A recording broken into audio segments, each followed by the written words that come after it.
Box to Box Media Network. Selamat datang di podcast pengembangan diri. Podcast ini akan bantu kamu untuk mengatasi kegalauan di usia muda, sukses di usia muda, dan yang pasti terus bertumbuh jadi lebih baik setiap harinya. Selamat mendengarkan. Hai, saya Andres Purdes, dan pada podcast kali ini saya akan sharing tentang cara mengatasi rasa ragu dalam diri. Ya. Dan sebelum saya sharing, saya mau ngasih tahu kamu bisa join dalam free email course, ya. Cara mengatasi rasa malas dan jadi sukses. Silakan cek dan klik link yang ada di deskripsi. Kamu bisa join secara gratis. Oke? Nah, pada podcast kali ini saya akan sharing tentang cara mengatasi rasa ragu dalam diri. Dan ini saya mau menjawab pertanyaan dari Fatimah yang masuk via email. Dia berkata seperti ini. Halo Kak, Assalamualaikum. Berbicara tentang impian, impianku tidak banyak. Saya hanya ingin menghajikan atau mengumrohkan kedua orang tua. Tapi, aku masih bingung bagaimana cara mencapai impian ini. Terlebih, diriku ini masih ragu dengan kemampuan diri dan masih takut gagal. Apakah dari kakak punya sebuah insight atau sekedar saran untuk permasalahanku? Terima kasih banyak, Kak. Waalaikumsalam. Oke, thank you Fatimah. Good question. Jadi, Fatimah ini mau mencapai sebuah goal tapi dia punya keraguan ya dalam diri, takut gagal, dan belum tahu caranya seperti apa. Nah, ini adalah hal yang wajar ya. Rasa takut itu ketika kita punya goal yang cukup besar dan kita masih belum punya referensi atau contoh orang yang sudah pernah mencapai goal tersebut. Ya, jadi kita bingung mau lewat jalan mana gitu. Ibaratnya kita dari Surabaya mau ke Jakarta, tapi kita masih belum tahu nih, kita bisa lewat mana aja. Ya pasti kita jadi bingung kayak gitu ya. Caranya seperti apa nih kayak gitu. Nah, saya pun pernah mengalami hal yang sama gitu ya. Ketika saya pertama kali kuliah, saya punya satu goal yang menurut saya saat itu cukup besar.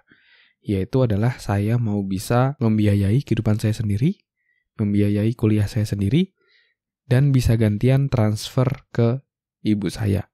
Jadi biasanya saya ditransfer, sekarang saya mau gantian. Saya mau yang transfer. Nah itu menurut saya saat itu cukup besar gitu ya. Cukup gede goalnya untuk mencapai hal tersebut. Apalagi saat itu saya masih belum punya income kayak gitu. Nah lalu gimana caranya untuk kita bisa mencapai goal yang terlihat besar buat kita saat itu, agar kita bisa jadi jauh lebih percaya diri dan yakin bahwa kita bisa mencapainya. Cara yang pertama adalah kamu bisa cari orang yang sudah berhasil untuk mencapai hal tersebut. Dia misalnya sudah berhasil mengumrohkan orang tua, nah kamu bisa tanya-tanya, ngobrol, sehingga kamu bisa dapat insight. Caranya seperti apa sih? Apa yang dia lakukan untuk bisa jadi seperti itu? Dan success leaves clues. Sukses itu meninggalkan jejak. Kamu bisa meniru ya dan memodifikasi sesuai dengan konteksmu, situasi saat ini di hidupmu. Tapi kamu bisa meniru ya polanya seperti apa sehingga kamu bisa mencapai hal yang kurang lebih sama. Jadi kamu bisa cari orang yang sudah mencapai goalmu itu. Kamu bisa cari, tanya, ataupun kamu bisa coba cari di YouTube pun juga nggak masalah. Ya, kamu ketik keywordnya, kamu cari di sana dan orang yang sharing seperti apa, kamu pelajari dari sana. Dan tidak menutup kemungkinan setelah dia sharing, kamu bisa DM juga. Atau kamu bisa chat gitu ya, ke komen di YouTube untuk bertanya ke dia. Atau kamu lanjut ke Instagram, DM untuk nanya ke dia.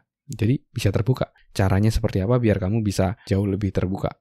Bisa punya referensi. Nah, lalu selanjutnya, step yang bisa kamu gunakan, atau yang ini juga yang saya gunakan dulu ketika saya mau mencapai goal saya, itu adalah satu yang namanya membreakdown goal besar saya. Jadi saya mau transfer ibu saya tiap bulan, membiayai kehidupan dan kuliah saya sendiri, saya breakdown, saya butuh duitnya berapa sih? Angkanya berapa?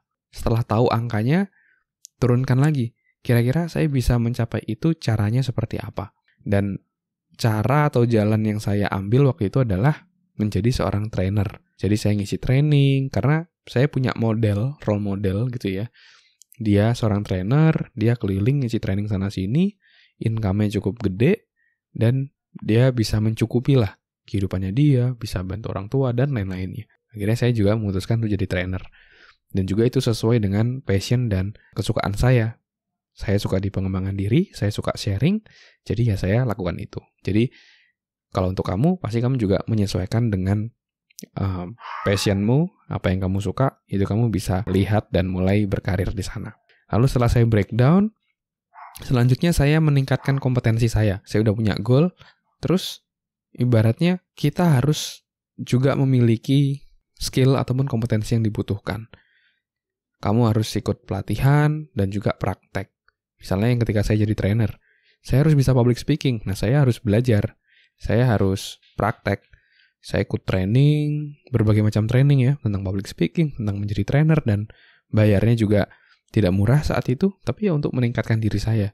Sehingga setelah itu saya bisa menjadi seorang trainer, saya praktek menjadi seorang trainer, dan juga bisa dapat income dari sana. Jadi ketika kamu udah punya goal yang cukup besar, terus kamu ragu, seringkali karena kamu hanya melihat goal besarannya saja, sehingga kamu merasa tidak berdaya. Dan kamu akan jauh lebih merasa berdaya dan bisa untuk mencapainya ketika kamu membreakdown goalmu tadi jadi kecil-kecil dan juga kamu punya role model di sana atau orang yang sudah berhasil mencapainya. Ya, jadi stepnya ada 2. Yang pertama adalah kamu cari role model, orang yang sudah berhasil mencapai goal yang kamu inginkan.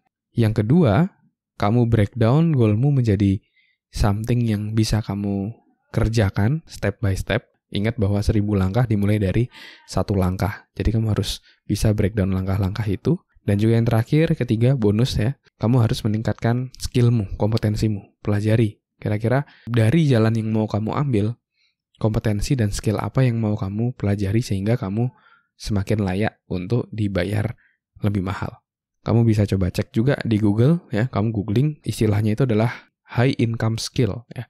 Jadi skill-skill yang dibayarnya itu tinggi. Nah, kamu bisa coba search dan kamu bisa coba pelajari ya skill-skill tadi apa aja sehingga kamu bisa dibayar jauh lebih tinggi. Oke, mungkin itu dulu sharing kali ini. Semoga bermanfaat ya dan menginspirasi buat kamu yang ngedengerin podcast ini. Dan jangan lupa kamu juga bisa join ya free email course cara mengatasi rasa malas dan jadi sukses. Silakan klik link yang ada di deskripsi. Dan kalau kamu merasa podcast ini bermanfaat, kamu bisa sharing ke teman-teman terdekat dan sahabatmu agar makin banyak orang yang bisa dapat manfaat. Dan jangan lupa kamu bisa kasih rating bintang 5 ya di podcast ini sebagai apresiasi untuk podcast ini. Thank you semuanya udah dengerin. Sukses selalu. Never stop learning because life never stop teaching.